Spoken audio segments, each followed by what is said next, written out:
कार्यक्रम के प्रायोजक हैं कमला पसंद, स्वाद में हमेशा 2 कदम आगे।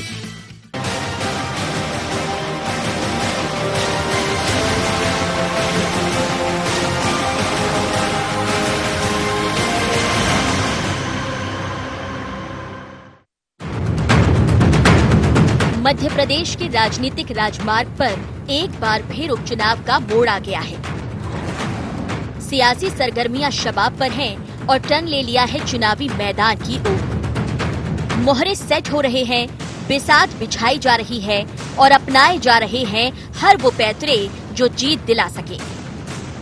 राम मंदिर भूमि पूजन से बीजेपी खुद को कई कदम आगे मान रही है तो कांग्रेस ने भी शुद्धिकरण का रास्ता पकड़ लिया है। सांवेर से शुरू हो चुके इस अभियान में कांग्रेस उपचुनाव वाली सीटों को गंगाजल से पवित्र करेगी और बागियों को दिखाएगी आईना। हमारे कांग्रेस जनों के मन में राय बनी है कि जो लोग धोखा दे गए, जो लोग पार्टी खो गए, जिन्होंने स्थानीय जनता के साथ अन्याय किया, उन लोगों की भावनाओं को अनादर किया जाए और वहां पर शुद्धता की जाए। तो कांग्रेस परिवार के कुछ साथियों ने इस अभियान को चलाया है और जिन सीटों पर जो लोग छोड़कर गए हैं उन सीटों को गंगाजल से शुद्ध करने का अभियान चालू किया। कांग्रेस शुद्धिकरण के इस रास्ते पर चलकर सत्ता की मंजिल तक पहुंचना चाहती है तो बीजेपी भी उस पर चौतरफा हमलावर है। सूबे के गृह एवं जेल मंत्री डॉक्टर नरोत्तम मिश्रा ने ट्वीट के जरिए तंज कसा कि कांग्रेस पहले अपने अंतःकरण की शुद्धि कर ले, तो वित्त मंत्री जगदीश देवड़ा बोले जनता समझदार है। कांग्रेस शुद्धता का अभियान क्या चलाएगी? जनता ने चला दिया है शुद्धता का, जनता ने सब कर दिया फैसला, इसलिए अब वो कोई अभियान उनको चलाने की जरूरत नहीं है। सियासी आरोप प्रत्यारोप जारी है, एक दूसरे की कमियां गिनाई जा रही है। जनता के दरबार में फैसला होने की बात भी है और अपनी अपनी जीत के दावे भी। अब परवान चढ़ी सियासत का अंजाम और कांग्रेस का ये अभियान किसके लिए कितना मुफीद होगा ये देखना दिलचस्प रहेगा। लेकिन उससे पहले मध्य प्रदेश की राजनीति का रंग चटक है। Bureau report IND 24।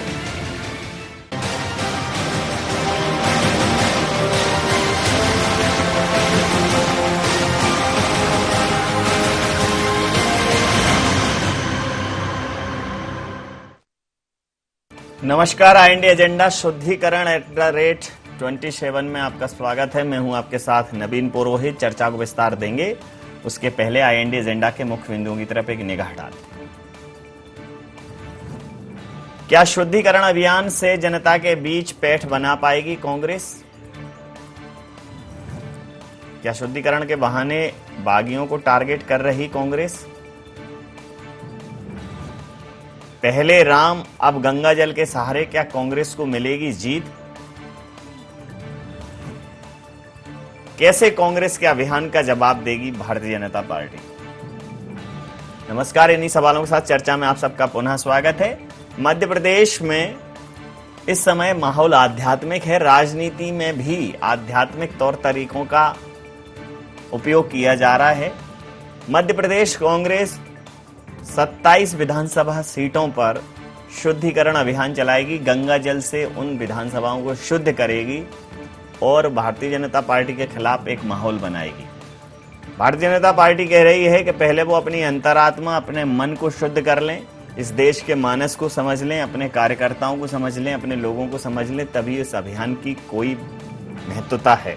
तो इसी मुद्दे पर करेंगे चर्चा। हमारे साथ चर्चा में शामिल हैं कुणाल चौधरी जी, कांग्रेस के विधायक हैं, काला पीपल विधानसभा से। चिंतामन मालवीय जी, पूर्व सांसद हैं मध्य प्रदेश भारतीय जनता पार्टी से।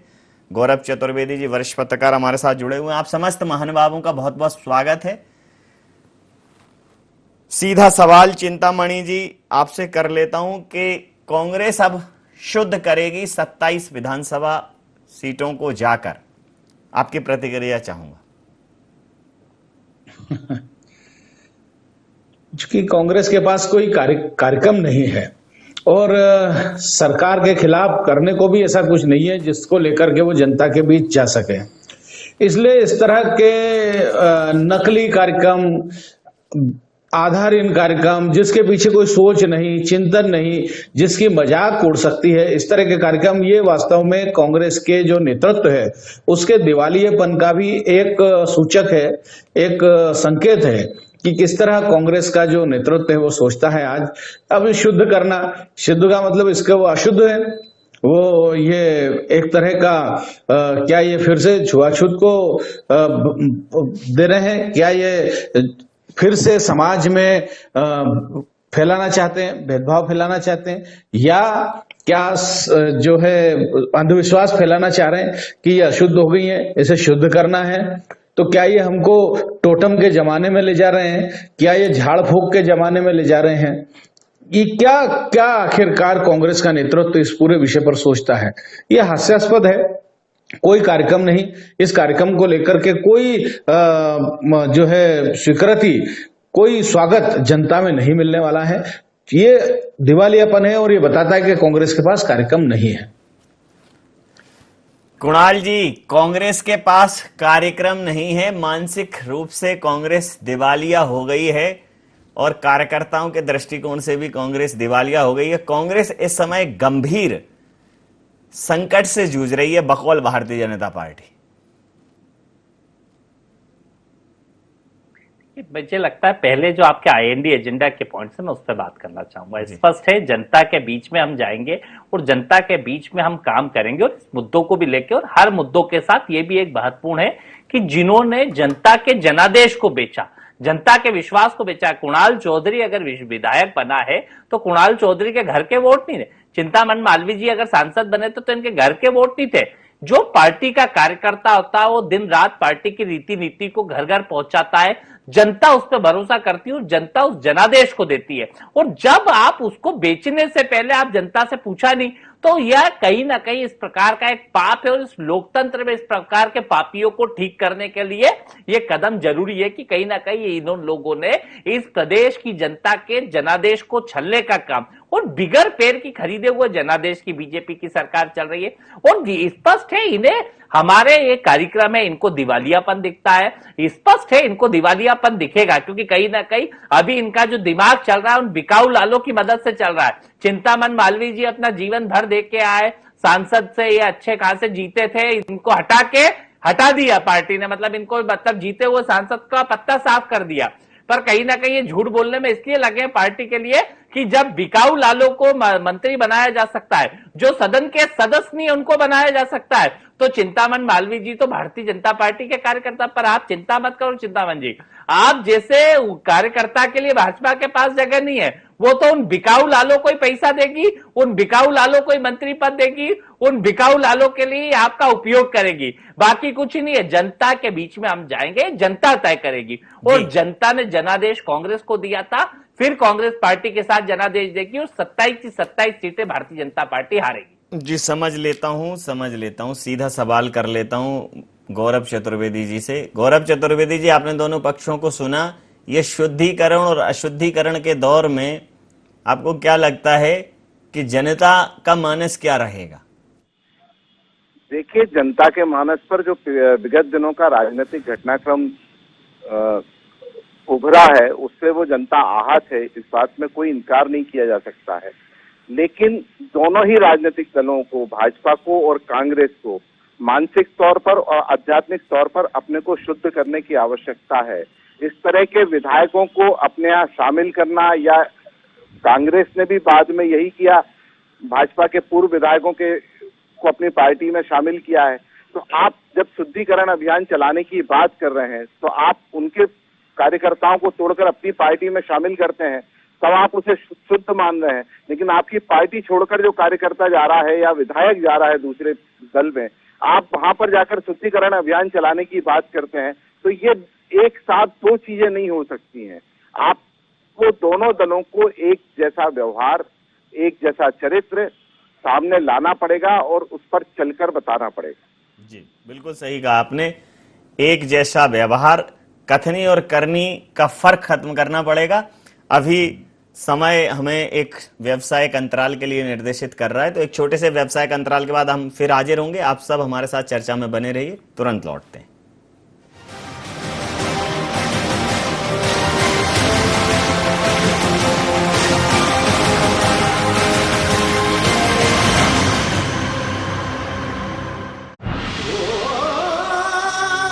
कोई खास है, कोई बात है।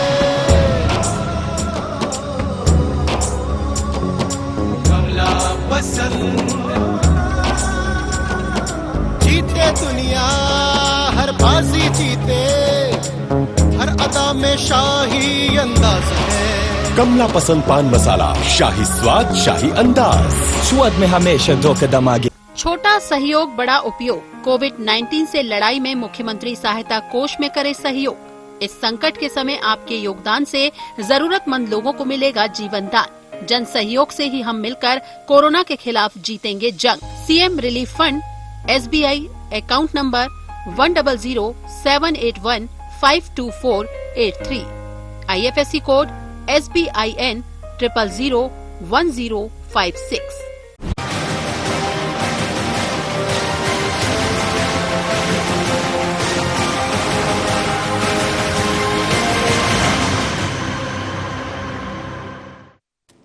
IND एजेंडा शुद्धिकरण @27 में आपका स्वागत है। मैं हूं आपके साथ नवीन पुरोहित। सीधा चर्चा की ओर रुख करेंगे और जुड़ेंगे अपने मेहमानों से। तो सीधा सवाल, चिंता मन मालवी जी ये कह रहे हैं कि आप जो है चिंताता चिता चिता ये गाना बंद करो, आप अपनी चिंता करो। और जनता बहुत समझदार है, जनता को सब समझ में आता है कि राजनीति में अशुद्धि किसने फैलाई है। सिलावट का दौर होगा या मिलावट का दौर होगा या जनता के शुद्धिकरण का दौर होगा, जनता ही तय करेगी। तो जनता बड़ा महीन पीसती है, बहुत जनता, जैसे भगवान की लाठी में आवाज नहीं होती, ऐसे जनता के वोट में भी आवाज नहीं होती। साइलेंट वोट करती है और वायलेंट रिजल्ट आते हैं, अच्छे अच्छे लोग घायल नजर आते हैं। तो आप देखना, किसी को कायल करेगी और किसी को घायल करेगी। ये जनता की तलवार है, दुधारी चलती है।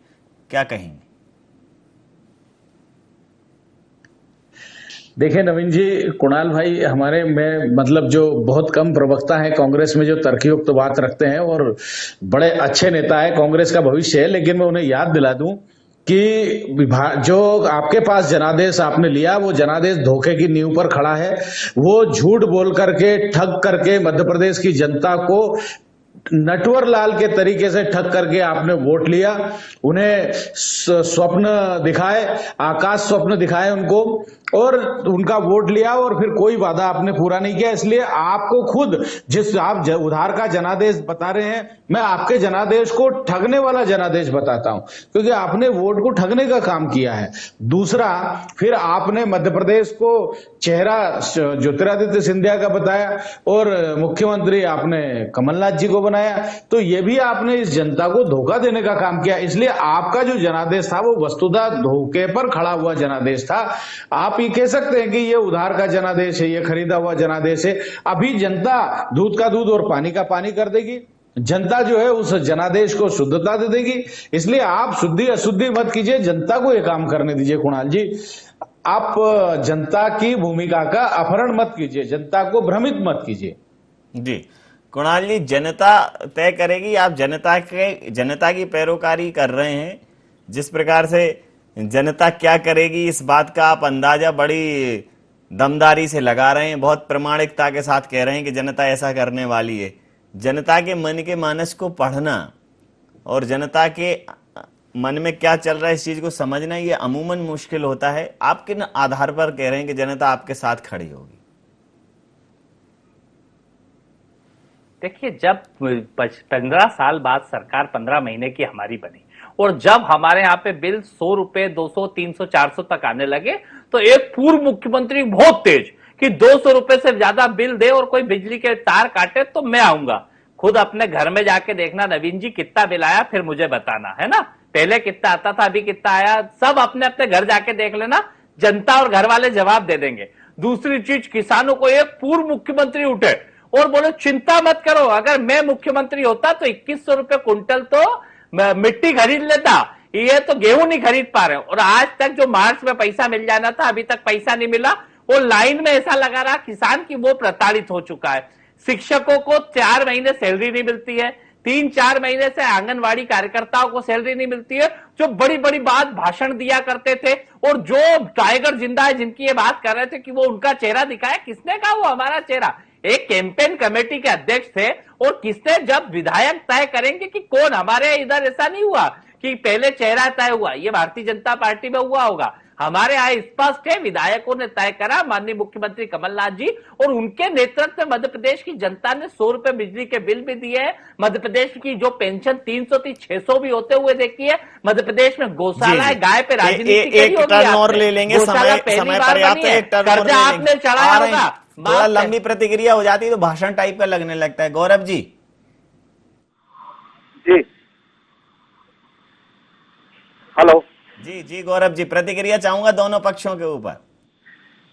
नवीन जी, मैं एक इतिहास की घटना की ओर आपको ले जाना चाहूंगा। जी जी, क्योंकि दर्शक हमारे बहुत सारे देख रहे हैं। जी, अगर 15 महीने की सरकार, विधानसभा का चुनाव अगर सिंधिया के चेहरे पर लड़ा था, मान लिया गया और सिंधिया को मुख्यमंत्री नहीं बनाया, तो आप इतिहास उठाकर देखें, 2003 में उमा भारती को मुख्यमंत्री पद का चेहरा घोषित किया गया था, उन्हें मुख्यमंत्री बनाया और 6 माह बाद उन्हें जब एक केस में वारंट जारी हुआ तो उन्हें उस पद से हटा दिया गया। बाद में भी वो उस पद की प्रबल दावेदार थी, लेकिन उन्हें मध्य प्रदेश में एंट्री देने की कोई बात नहीं की गई और उनकी जमकर उपेक्षा की गई। उन्होंने भी अपनी एक नई अलग पार्टी बनाकर चुनाव लड़ा था। तो राजनीतिक तौर पर हर मामले के 2 पहलू होते हैं। आप किस पहलू को जनता के पक्ष में मानते हैं और किस पहलू को जनता के विरोध में मानते हैं, ये राजनीतिक दलों की प्रतिक्रियाएं स्पष्ट तौर पर सामने नहीं आती है। विरोधी दल के नाते कांग्रेस को जरूर आज चिंतामण मालवीय जी या भारतीय जनता पार्टी आड़े हाथ ले रही है। इसी प्रकार कांग्रेस को जब मुद्दा मिलता है तो कांग्रेस अपने मुद्दे पर प्रॉपर तरीके से प्रतिक्रियाएं नहीं दे पाती है और उसका विरोध नहीं कर पाती है। चिंतामणि जी, जिस प्रकार से मध्य प्रदेश में अभी कभी भी इस प्रकार के राजनीतिक समीकरण बने नहीं, इस प्रकार की उथल पुथल हुई नहीं, कभी लोगों ने नहीं देखा कि 10-15 जो 22 विधायक, उसमें से 5-6 मंत्री जो पिछले 15 महीनों तक चीख कर चिल्ला कर भारतीय जनता पार्टी के दामन को दागदार कर रहे थे, हजारों लानतें भेज रहे थे, और वो जो कहीं से बेआबरू होकर निकले आज वो आपके यहाँ बिल्कुल सिरमौर हैं। तो आपको नहीं लगता ये 22 जो आए हैं, फिर उनके 22 के 22 इलाज दर्द दिल में, मतलब मुझे नहीं लगता कि आपका मसीहा हो सकता है, लेकिन एक सामान्य शेर तो ये है कि इलाज दर्द दिल उनका मसीहा हो नहीं सकता, वो अच्छा कर नहीं सकता, वो अच्छा हो नहीं सकता, और उसे चाहूँ, उसके चाहने वालों को भी चाहूँ। कल को तुम आपके यहाँ ये नहीं कह दे कोई कि मेरा दिल फेर दो मुझको, ये सौदा हो नहीं सकता, ये सौदा चलेगा नहीं अगर सौदा है। और जो आप कह रहे हैं कि विचारों का मिलन है, तो बड़ा घुलनशील है भारतीय जनता पार्टी, तुरंत घोल लेती है, विचार मिल जाते हैं। जो आपके लंबे समय से कार्यकर्ता हैं वो क्या करेंगे? आपको लगता है इन चुनावों में वो दरी चद्दर उठाने वाले कार्यकर्ता जी जान से जुटेंगे? देखिए, बात सवाल व्यक्ति का नहीं है, कुछ व्यक्तियों का भी नहीं है और कुछ क्षेत्रों का भी नहीं है। सवाल पूरे मध्य प्रदेश के भविष्य का है, मध्य प्रदेश की प्रगति और विकास का है। जिस तरह 15 महीनों में इस मध्य प्रदेश के विकास को एक तरह से नजर लग गई थी, मध्य प्रदेश का विकास ठप हो गया था, लूट तंत्र चलने लगा था लोकतंत्र के नाम पर, और जिस तरह प्रत्येक वर्ग परेशान था, प्रत्येक वर्ग जो है दुखी था, तो हमको इस मध्य प्रदेश की चिंता करना है। अगर हमारे कुछ कार्यकर्ताओं के साथ थोड़ी सी इंसाफी होती है तो उसका इंसाफ कहीं और करेंगे, लेकिन हमारे कार्यकर्ताओं की शर्त पर हम मध्य प्रदेश के साथ अन्याय नहीं होने देंगे। नहीं, अभी तो प्रत्येक वर्ग भांगड़ा कर रहा है, रोज सुबह ढोल बजाता है, इतना प्रसन्न है। जी सॉरी, मेरे को जैसे आपने कहा कि जब कांग्रेस की सरकार थी तो प्रत्येक वर्ग दुखी था, बहुत शोषित था, पीड़ित था। हमने कहा अब तो प्रत्येक वर्ग जो है भांगड़ा कर रहा है, सुबह से ही ढोल बजा के शुरू हो जाता है कि मतलब मध्य प्रदेश तो क्या है, मतलब एक देवधरा हो गई है, देवभूमि हो गई है, कोई दिक्कत ही नहीं है, कोई समस्या नहीं है, एकदम ही सुकून से चल रहा है सर। नहीं, आप देखिए, जैसे ही सरकार बनी, हमने 2400 करोड़ रुपए जमा किए और 3000 करोड़ रुपए जनता में बांटने का काम किया, किसानों को देने का काम किया। हम आज जो है वो जिस तरह का वित्तीय संकट बार बार बताते थे कमलनाथ जी, वो वित्तीय संकट की बात नहीं होती। जो तनख्वाह बांटने की बात, तो आपने तो सारी योजनाएं बंद कर दी थी। जो इतने एडाक के लोग थे उनको वेतन देना बंद कर दिया था। बहुत सारे लोग, ये तो कांग्रेस के समय हुआ। और जो वित्तीय स्थिति जब जब कांग्रेस रही खराब रही, दिग्विजय सिंह के समय भी चेक बाउंस होते थे सरकार के। वही लगभग स्थिति उनने तो 10 साल में की, इन्होंने 15 महीने में वही स्थिति ला दी थी। तो हम देश जो है वो खासकर मध्य प्रदेश जो है वो आर्थिक दिवालिये की स्थिति में आ गया था। तो फिर भी हमने आकर देश भी ठीक निकला है आपके मुंह से। संबल योजना शुरू की, सबको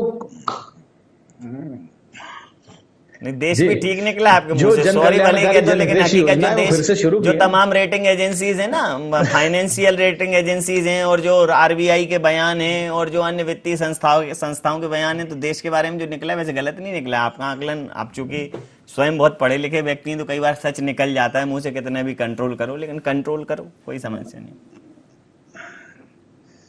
नहीं, वो वैसे ही हो गया जी। सच आजकल वैसे ही होता है, ऐसे ही तो होता नहीं है सर। चलो कुणाल जी से पूछ लेता हूँ। कुणाल जी, भारतीय जनता पार्टी की जो सरकार आई है, ये बात तो तय है कि एक प्रबंधन कहीं ना कहीं, वो प्रबंधन ये था कि रूठे स्वजन मनाइए जो रूठे सौ बार। अपने 100 लोगों को, 116-17 लोगों को आप अपने साथ नहीं रख पाए। सबसे बड़ी बात तो ये थी कि जहां एकता ही तो सबसे बड़ी शक्ति है, जहां आपका विखंडन हुआ फिर आपकी सारी गुणवत्ता धरी रह जाती है। भाई जनता में वो जो लोग आप कह रहे हैं कि वो गद्दारी है, वो कह रहे हैं त्याग है। हमने जनता के हितों के लिए ये छोड़ा है, क्योंकि कमलनाथ जी सुनते नहीं थे, चलो चलो चलो करके सब तो सरकारी चलो चलो में हो गई, चली ही गई। मतलब देखो, आपने एक कहावत सुनी होगी, एक गाना चलता था कि पैसा बोलता है, तो वो गाना गलत नहीं है, सही है। और चिंतामण मालवीय जी की भी जो बात थी, वो दिल की बात जुबान पे आ गई, उसमें कोई उनकी गलती नहीं। और चिंतामण जी कह रहे थे कि हमारी सरकार में बिल्कुल वो अराजकता थी कि चलो गलती हुई होगी, हमसे माफी चाहते हैं, 300 की पेंशन 600 हमने कर दी, गलती हो गई, हमने शिक्षकों को डीए दे दिया था, वो 15 साल से कहाँ पढ़े थे उनको घर पहुंचा दिया था, गलती हो गई कि बेटियों की शादी में आप जो 12,000 नगद देते थे और नकली चांदी बर्तन देते थे 10,000 के, हमने उसको 51,000 कर दिया। गलती हो गई कि 100 रुपए में 100 यूनिट बिजली बिल देना हमने शुरू कर दिया। अब अगर इतना आपका विकास पागल हो चुका है थोड़ा, तो ये बिजली के बिल रोक लेना। पहले तो आप भी घर जाके देखना चिंतामणि जी, भाभी आपको भी बोलेगी कि कितना बिल आ रहा है, घर का भी बिल देखना, खुद के मेरा तो छोड़ो, अपने घर का भी देखोगे तो हालत पता पड़ जाएगी कि क्या हालत है। और मिट्टी तो छोड़ो, गेहूं के पैसे नहीं दे पा रहे हो आप। मतलब जो मार्च में पैसा पिछली बार दे दिया था, वो यहाँ पे अभी अगस्त आने वाला, तब तक पैसा नहीं दिया आपने, गेहूं का अगस्त चल रहा है। बिल्कुल स्थिति स्पष्ट है। मध्य प्रदेश की जनता मिलावट रामों को सबक सिखाएगी। अंतिम प्रतिक्रिया के साथ चर्चा समाप्त करूंगा। गौरव जी, जिस प्रकार से कांग्रेस ने एक नई परिपाटी अपनाई हुई है, एक सॉफ्ट हिंदुत्व की राह कांग्रेस ने पकड़ी है, जिस प्रकार भूमि पूजन हुआ राम मंदिर का, तो जो कटआउट लगाया गया पीसीसी पे, वो चर्चा का विषय बना। जिस प्रकार से कांग्रेस के कार्यकर्ताओं ने हनुमान चालीसा का पाठन किया, वाचन किया, उसका विषय रहा। दिग्विजय सिंह जी की सोच में और कमलनाथ जी की सोच में एक स्पष्ट अंतर दिखाई दिया। कमलनाथ जी ने ट्वीट करके इस पूरे जो कार्यक्रम हुआ उसकी प्रशंसा की। उन्होंने कहा कि पूरा देश इसका इंतजार कर रहा था। तो कांग्रेस ने राह बदली है और नया भी पैटर्न वही है, आध्यात्मिक पैटर्न है कि शुद्धिकरण करेगी, जाके गंगा जल छिड़केगी। तो गंगा में तो अच्छे अच्छे पाप धुल जाते हैं, तो इस शुद्धिकरण में क्या जनता के मानस का भी शुद्धिकरण हो पाएगा कि वो समझे कि कमलनाथ जी को एक मौका देना चाहिए। 15 महीनों में उन्होंने जो किया वो खींचातानी के बीच किया। एक बार स्पष्ट बहुमत के साथ कमलनाथ जी को एक मौका मिलना चाहिए। क्या ये जनता को समझाने में सफल हो पाएगी कांग्रेस? देखिए, मैंने आपसे शुरुआत में कहा था कि कांग्रेस अपने विरोध के तरीकों को सुधारने का प्रयास करे। चूंकि हम देखें, अगर पिछले 5 महीने में जो सरकार बनी है, भारतीय जनता पार्टी की सरकार बनी है, किसी भी सरकार के टाइम में जनता कभी भी प्रसन्न नहीं होती, उसकी कहीं ना कहीं बहुत सारी समस्याएं रहती। उन समस्याओं को लेकर सड़कों पर उतरा जाए तो ज्यादा बेहतर होगा गंगा जल छिड़कने की बजाय। जी, बहुत सही कहा आपने। समस्याओं का समस्याओं का जहां एसिड छिड़कना चाहिए वहां गंगाजल अभी उतना नाकाफी रहेगा। समय सीमा के चलते मैं ये चर्चा यहाँ समाप्त करूंगा। समस्त महानुभावों का बहुत बहुत धन्यवाद, आभार। तो जिस प्रकार से मध्य प्रदेश में कांग्रेस ने एक नया पैटर्न अपनाया है राजनीति का, उस पैटर्न में कहीं सनातन संस्कृति, हिंदुत्व और अध्यात्म जुड़ा हुआ है। हनुमान चालीसा का वाचन करते हुए नजर आ रही है कांग्रेस। राम मंदिर निर्माण की खुशी में कटआउट्स लगाती नजर आ रही है कांग्रेस। और अब 27 विधानसभा सीटों में भी वो आध्यात्म का सहारा लेगी, सनातन संस्कृति के शुद्धिकरण के तौर तरीकों का सहारा लेगी और गंगा जल से शुद्धिकरण कराएगी उन विधानसभाओं का। लेकिन जनता के मानस में ये कैसे बात पहुंचाएगी कांग्रेस के? कांग्रेस शुद्ध है, कांग्रेस की विचारधारा शुद्ध है और भारतीय जनता पार्टी की विचार अशुद्ध। उसके लिए जनता की समस्याओं को कहीं ना कहीं विरोध के स्वर से उनके साथ मुकर होकर उठाना पड़ेगा। शाब्दिक गंगा जल की जरूरत है और वो गंगा जल बिल्कुल ही ज्वलनशील होना चाहिए, जो सरकार के माथे पर चिंता की लकीरें खींच दे, सरकार का तख्ता पलट दे। इस प्रकार के बुलंदी की जरूरत है, इस प्रकार की मुखरता की जरूरत है। तो शुद्धिकरण कितना होगा देखना दिलचस्प रहेगा। IND एजेंडा में इतना ही। आप बने रहिए IND 24 के साथ और देखते रहिए IND 24। नमस्कार।